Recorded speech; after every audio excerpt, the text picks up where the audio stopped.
दोस्तों, आज के समय में हम इंसान इस पृथ्वी पर कब्जा जमाए बैठे हैं, लेकिन एक समय ऐसा भी था जब कोई और जीव हमारी इस पृथ्वी पर राज कर रहा था। वो जीव थे डायनासोर, जिनका राज हमारी पूरी पृथ्वी पर था। फिर चाहे वो जमीन हो, पानी हो या आसमान, हर जगह पर डायनासोर का ही कब्जा था।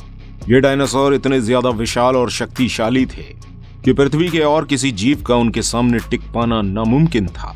उस समय में हम इंसानों का तो अस्तित्व भी पृथ्वी पर मौजूद नहीं था।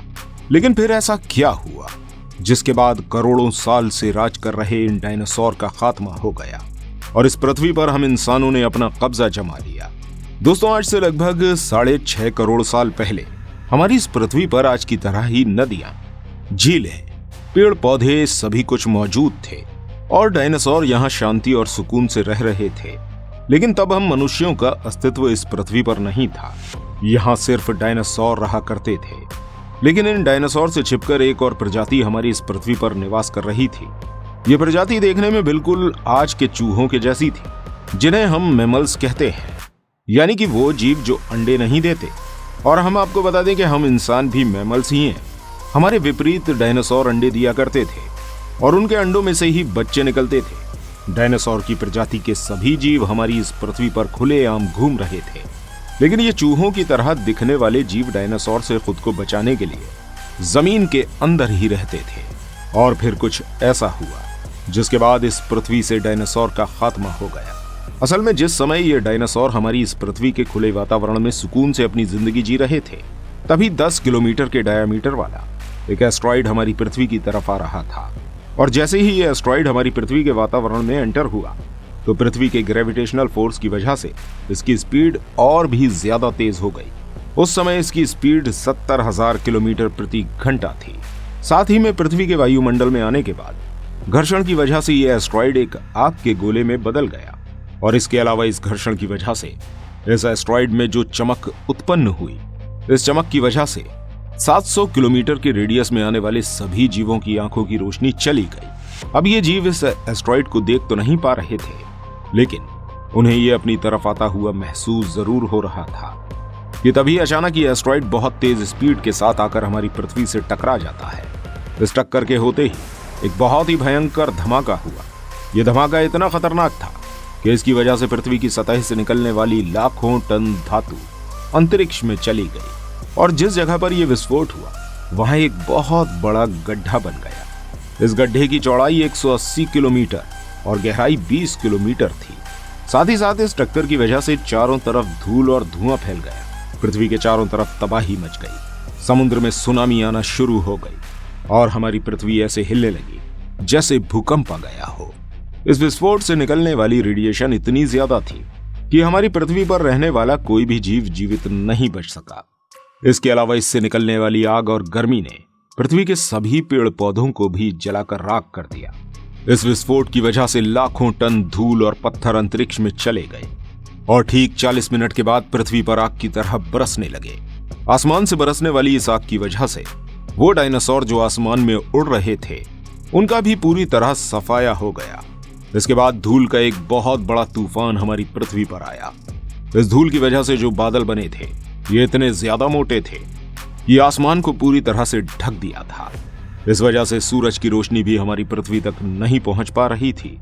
ये बादल कई सालों तक इसी तरह आसमान पर छाए रहे और हमारी पृथ्वी तक सूरज की रोशनी नहीं पहुंच सकी। इस भयंकर विस्फोट की वजह से हमारी पृथ्वी का टेम्परेचर 150 डिग्री से भी ज्यादा हो चुका था। कुछ डायनासोर इस विस्फोट में जिंदा भी बच गए थे, लेकिन इतने हाई टेम्परेचर की वजह से वो भी पृथ्वी पर सरवाइव नहीं कर सके और उनकी भी मौत हो गई। पृथ्वी पर मौजूद लगभग सभी प्रजातियां इस विस्फोट की वजह से खत्म हो चुकी थी, लेकिन एक प्रजाति ऐसी भी थी जो अभी भी बाकी थी और ये जीव और कोई नहीं बल्कि हमारे पूर्वज ही थे और इन्हीं से जन्म होने वाला था हमारा और आपका।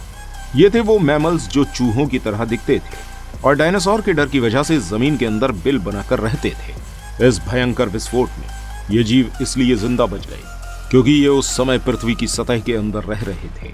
पृथ्वी की सतह के हाई टेम्परेचर से बचने के लिए ये जीव कई सालों तक पृथ्वी की सतह के अंदर ही रहते रहे। खुद को जिंदा रखने के लिए इन्होंने सभी कुछ खाना शुरू कर दिया। इस भयंकर विनाश के बाद हमारी पृथ्वी पर से डायनासोर पूरी तरह से खत्म हो चुका था। और फिर कई सालों बाद जब पृथ्वी पर सभी कुछ नॉर्मल होना शुरू हुआ, आसमान में मौजूद ये धूल के बादल छटे और पृथ्वी का तापमान भी नॉर्मल होने लगा, तब विकास होने वाला था उन मैमल्स का जो जिंदा बच गए थे। ये समय के साथ धीरे धीरे विकसित हो रहे थे। इन मैमल्स ने अपने आकार में वृद्धि करी, लेकिन अभी ये देखने में हमारे जैसे बिल्कुल भी नहीं थे। धीरे धीरे करके पृथ्वी का टेम्परेचर 24 डिग्री सेल्सियस पहुंच गया और पृथ्वी का एक दिन 24 घंटे का होने लगा। पृथ्वी पर महाद्वीप, पेड़ पौधे, बड़े बड़े पर्वत सभी कुछ विकसित हो चुके थे।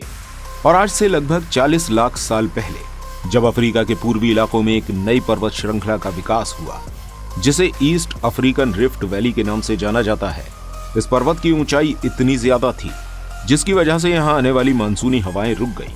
देखा जाए तो यह पर्वत एक बैरियर का काम कर रहा था। इन हवाओं के रुक जाने की वजह से जंगलों में बारिश पड़ना बंद हो गई। उस समय इन जंगलों में एक प्रजाति निवास कर रही थी। ये वही प्रजाति थी जो डायनासोर के समय में जमीन के अंदर रहती थी और अब अपने विकास के बाद ये प्रजाति एप्स में बदल चुकी थी। और इन जीवों का आकार काफी ज्यादा बड़ा हो गया था और ये हमेशा पेड़ों के ऊपर ही रहते थे, क्योंकि इन्हें खाने के लिए भोजन पेड़ों के ऊपर ही मिल जाया करता था। लेकिन इस जगह बारिश न होने की वजह से यहाँ धीरे धीरे करके सूखा पड़ना शुरू हो गया और फिर यहाँ के जंगल पूरी तरह से खत्म होने लगे। अब इन एप्स को खाने के लिए भोजन नहीं मिल पा रहा था।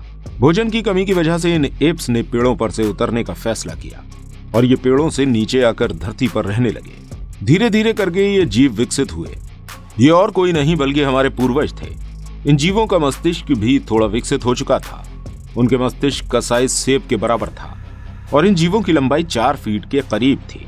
कई हजार सालों के विकास क्रम के बाद हमारे ये पूर्वज पैरों पर खड़े होकर चलने लगे और ऐसा करने से उन्हें चलने में ज्यादा मेहनत भी नहीं करनी पड़ती थी और ये चलते हुए पेड़ों से भोजन तोड़कर खाने लगे थे। इस वक्त इनका दिमाग भी बहुत तेजी से विकसित हो रहा था। धीरे धीरे करके इन्होंने हथियारों का आविष्कार किया और इन हथियारों का इस्तेमाल शिकार करने में करने लगे और फिर धीरे धीरे पत्थरों को रगड़कर इन्होंने आग जलाना सीख लिया। यह आविष्कार इस प्रजाति के लिए एक वरदान के समान था। आग के आविष्कार के बाद इन्हें ठंडे मौसम में गर्मी मिलने लगी, अंधेरों में रोशनी मिलने लगी। धीरे धीरे करके ये जीव परिवार बनाकर रहने लगे। आग का आविष्कार होने के बाद ये अपने शिकार को भी आग में भूनकर खाने लगे। अपने भोजन को भूनकर खाने की वजह से अब इनकी ऊर्जा भी कम खर्च होती थी। अब इनका भोजन जल्दी चब जाता था। साथ ही साथ इनका मस्तिष्क भी ज्यादा बड़ा हो गया था। अब इन्हें होमो इरेक्टस कहा जाने लगा था। ये अन्य सभी जीवों से बहुत ज्यादा बुद्धिमान थे और अपना परिवार बनाकर रहने लगे थे।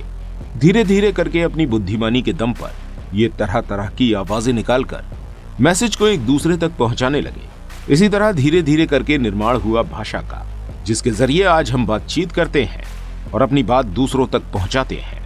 इस विकास क्रम के बाद बने हम होमो सेपियंस, जो कि आज इस पृथ्वी के सबसे बुद्धिमान जीव हैं। आज के समय में हमारी पृथ्वी पर हम इंसानों का राज है और हमसे ज्यादा बुद्धिमान प्राणी इस पृथ्वी पर मौजूद नहीं है। बहुत लंबे विकास क्रम के बाद हम बने हैं।